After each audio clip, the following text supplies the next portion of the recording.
মারা যাওয়া মানুষটি দাফন করার সময় যদি হঠাৎ জেগে ওঠে তখন আপনি কি করবেন? হ্যাঁ, এমনই এক ঘটনার সাক্ষী হয়েছিল পুরো বিশ্ব। আমি কোনো কল্পকাহিনী বা ছবির কোনো দৃশ্যর কথা বলছি না, এটি একটি বাস্তব এবং সত্য ঘটনা। সালটি ছিল 2014। আমেরিকার টনি ইয়াল নামে এক ব্যক্তি হঠাৎ হার্ট অ্যাটাক করেন। হাসপাতালে নিলে ডাক্তার অনেক চেষ্টা করার পরেও তার হার্টবিট আর ফেরত আনা সম্ভব হয়নি, যার ফলে ডাক্তার তাকে মৃত ঘোষণা করে। এই পর্যন্ত সবকিছু ঠিকই ছিল।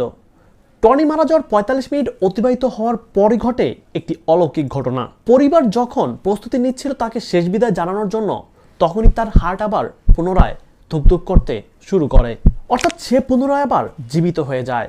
এই বিষয়টি দেখে ডাক্তাররাও খুব অবাক হলেন, তবে ডাক্তাররা আজ পর্যন্ত এর পরিষ্কার কোনো ব্যাখ্যা এখনো দিতে পারেননি। বিজ্ঞানও জানে না এটা কিভাবে সম্ভব হলো। সেই সময় থেকে তাকে বলা হয় the man who came back from the dead.